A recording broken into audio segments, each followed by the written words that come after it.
Bien, ya abandonamos todas las partes prácticas y ahora nos metemos en un elemento teórico. Claramente en esta parte lo teórico tiene elementos prácticos, pero vamos un paso a la vez. Primero a la teoría y después a la práctica. Ahora vamos a entrar a las partes más fuertes del estudio de la conflictología. Pero antes hagamos un repaso sobre los conceptos de convivencia, coexistencia. Bien, ahora, ¿qué es la convivencia humana? La convivencia humana es toda acción de vivencia en mutua compañía compartiendo un espacio de tiempo y, sino una acción de vivencia mutua donde se reciben, participan y ofrecen tratos humanos mediante una red social. Fíjense que hay dos nociones de convivencia. Una que supone el compartir un espacio-tiempo, es decir, por ejemplo, que vos estés al lado mío, pero hay que entender que los medios de convivencia hoy en día ya no se basan únicamente en la presencia física, sino que hay una condición de tratos humanos mediante redes sociales, por ejemplo, por los medios donde están ustedes accediendo a esta clase online.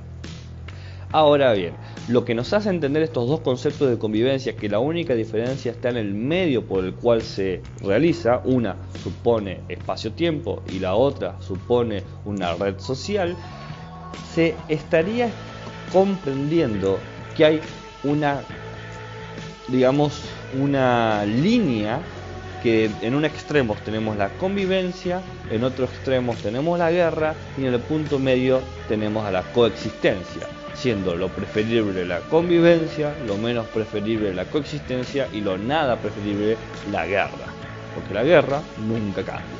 Entonces, ¿qué es coexistir? Coexistir es compartir una forma de espacio, bien, una forma de espacio que puede ser físico o digital, sin que se trate de ser hostil con el otro. Por ejemplo, vos tenés un Facebook, yo tengo un Facebook y nunca nos hacemos absolutamente nada. La guerra sería que si vos tenés un Facebook, yo trato de anular tu Facebook. Más allá de esta consistencia está la cuestión de la convivencia, que supone elementos de cooperación y de responsabilidad hacia el otro. Es un intento de reconocer al otro y tratar siempre de resolver cualquier conflicto que tengo con el otro de una manera satisfactoria para todas las partes.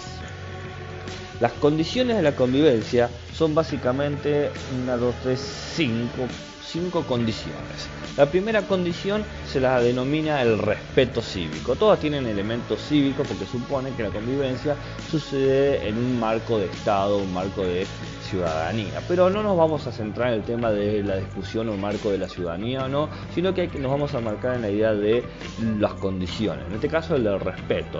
Este respeto es muy básico porque tiene que suponer que el otro tiene derechos elementales de toda humanidad. Por ejemplo, el derecho a existir, a poseer sus creencias.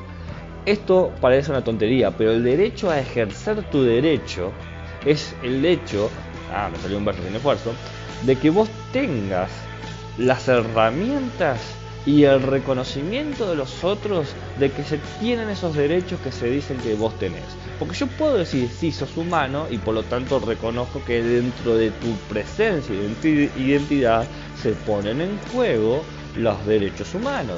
Pero de ahí que yo haga algo para darte ese derecho o reconocerlo es otra cosa.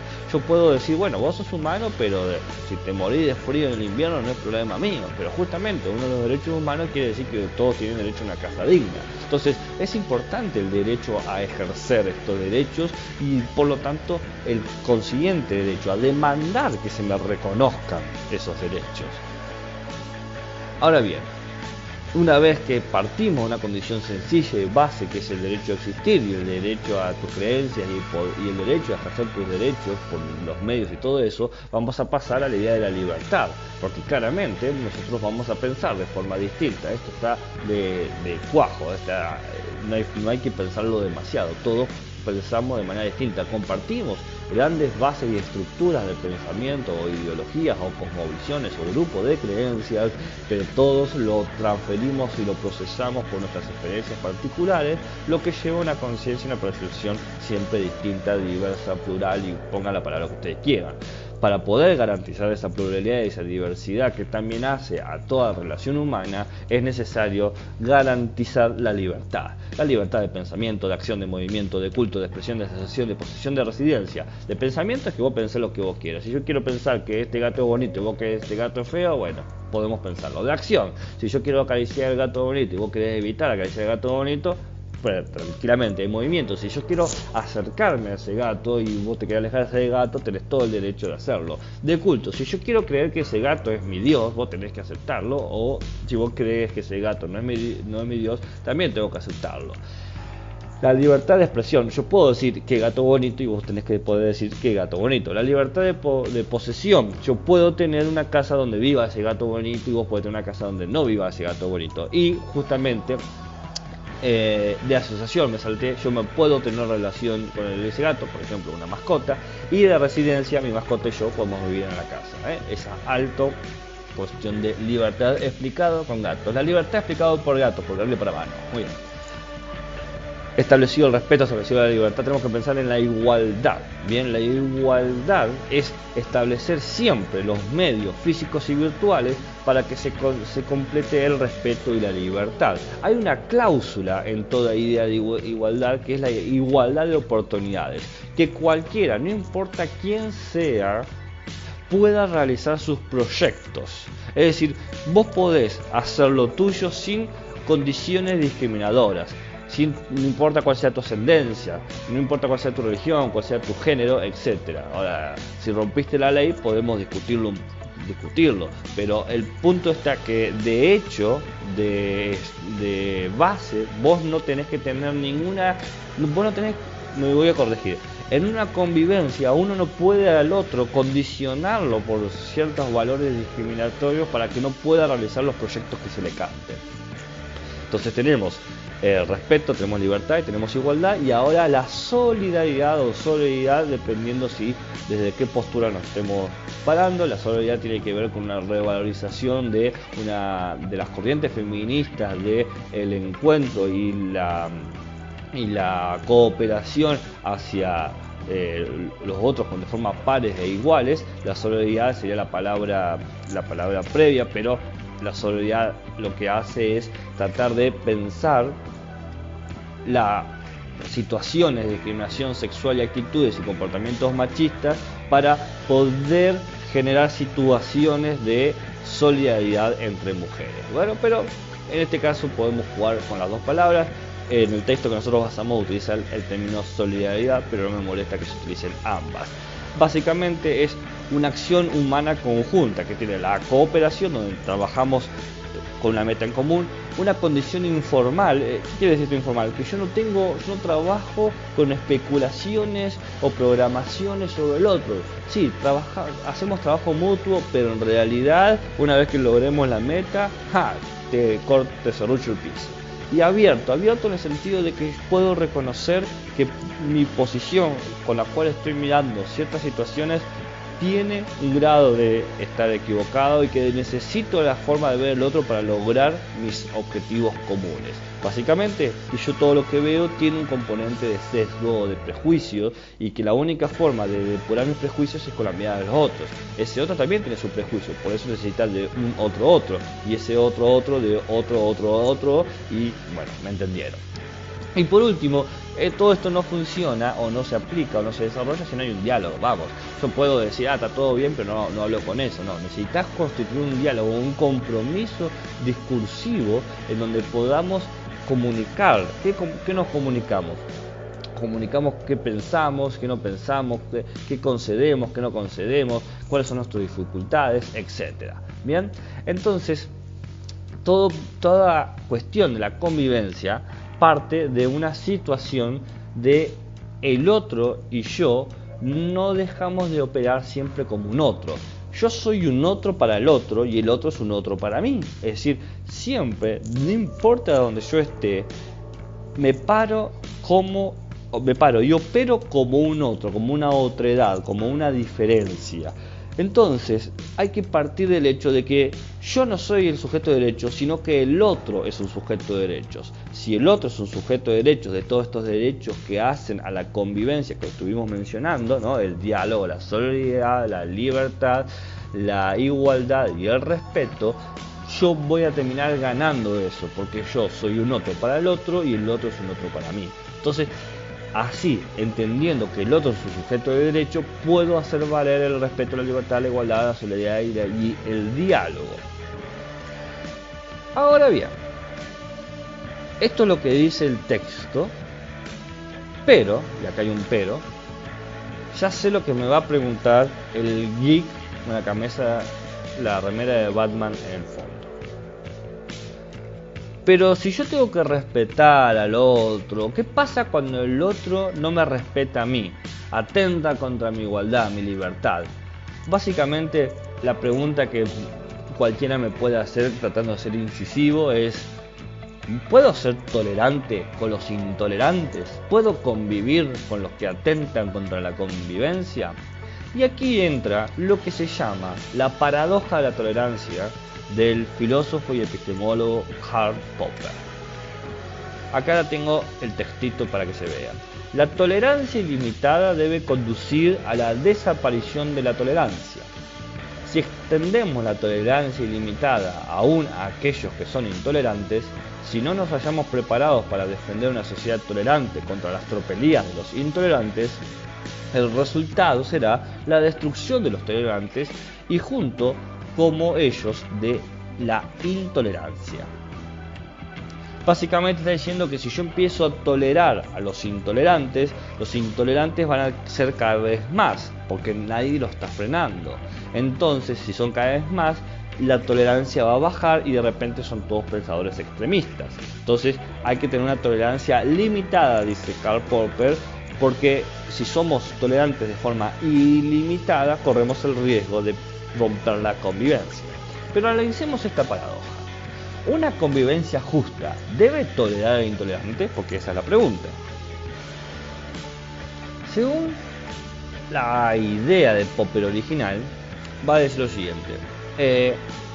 Quizás queramos tratar de reclamar el derecho de imponer mi derecho. Básicamente, voy a utilizar medios de fuerza para prohibir la intolerancia, ¿no? Lo que supone que las expresiones intolerantes pueden autoclausurarse al diálogo.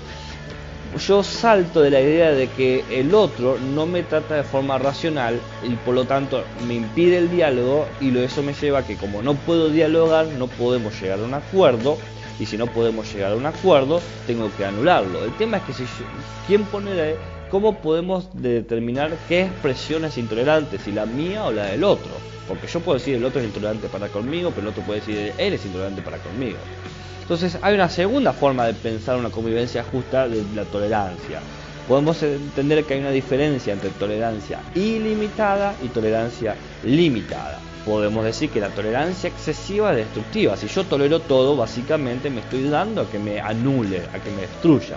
Pero podemos desarrollar ciertas estrategias de tolerancias límites. Por ejemplo, cuando el que yo creo que es intolerante permite el diálogo, o permite discutir, o permite controlar cierta divulgación de las opiniones, puedo tolerar ese tipo de intolerancia. Ahora, si ese intolerante anula todas estas estructuras de diálogo, de argumentos y de divulgación, bueno, quizás hay que pensar en la opción anterior de anular o prohibir con leyes esa perspectiva.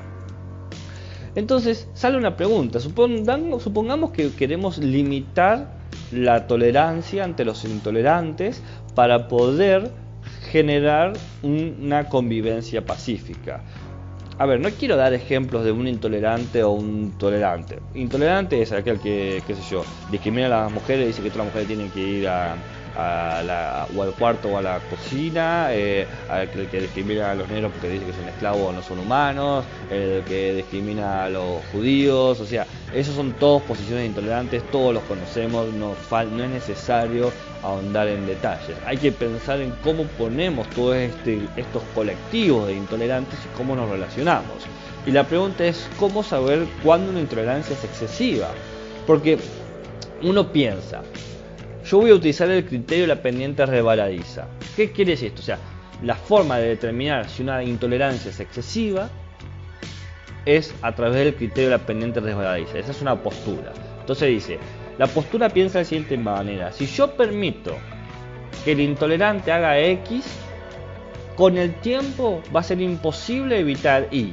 Por ejemplo, si yo permito que diga que las mujeres tienen su lugar en la cocina, con el tiempo va a ser imposible evitar que la mayoría genere una ley que haga que todas las mujeres estén en la cocina, ¿no? Entonces se habla de la pendiente resbaladiza porque se va como generar una bola de nieve, ¿no? Se va todo corriendo hacia abajo. Básicamente es una cuestión de calcular costos. Pero ¿cómo yo puedo calcular el riesgo de lo que va a hacer, ¿no? ¿Cómo calcular si cierto insulto, algo que yo puedo decir un insulto, una agresión, va a tener efectivamente una consecuencia o un acto terrible? Parece que es dificilísimo resolver esto, porque si pudiésemos resolver, podríamos usar el criterio de la pendiente de resbaladiza para saber cuándo una intolerancia es excesiva y cuándo hay que prohibirla. Quizás podamos pensar en otra opción, una opción B, que es usar el criterio de ser intolerante con los intolerantes, que es una opción muy común. Es decir, yo respondo a la medida en que me responden. Me dice, todas las mujeres tienen que ir a la cocina, y yo digo, todos los hombres tienen que ir al se me fue la palabra, tienen que ir a, qué sé yo, al campo a trabajar, ¿no? Que se vayan lejos. O todas las mujeres son histéricas, entonces todos los hombres son estúpidos. Los hombres son de Marte y las mujeres son de Venus. O sea, esa lógica así es responder a la medida del acto agresivo e intolerante. Pero nunca sabemos cuál es la forma correcta de ser intolerante con intolerante. O sea, ¿cómo puedo medir una respuesta? ¿Cómo puedo establecer el criterio de igualdad si estos dos elementos no se toleran o no permiten comparación? Entonces quizás podamos pensar en una tercera opción, el criterio del verdadero positivo. Bien, yo no solo debo reconocer que el otro es intolerante, sino que necesariamente debo demostrar que es intolerante. O sea, porque yo puedo sentir que es intolerante, pero quizá no lo es. Tengo que demostrar efectivamente su intolerancia. Tengo que mostrar que de alguna manera intolerante es realmente intolerante, que tiene algo, pero se genera un problema. ¿Cómo puedo demostrar que el otro sí es intolerante? Porque yo digo, bueno, la mejor forma es evitar un falso positivo. El falso positivo es cuando yo me ofendí. Bueno, quizás si no se ofenden 10, si se ofenden 10, digo, es intolerante. Pero 10 ofendidos es prueba de que alguien es intolerante. 100 ofendidos es prueba de que alguien es intolerante. O sea, hay en estas tres opciones, la del verdadero positivo, la intolerancia ante los intolerantes y la pendiente resbaladiza, tienen sus problemas, que es cómo medir la intolerancia. Estas no tienen respuestas. ¿Por qué? Porque es una paradoja. No hay una resolución, pero nos permite pensar cómo estamos dispuestos a convivir con el otro.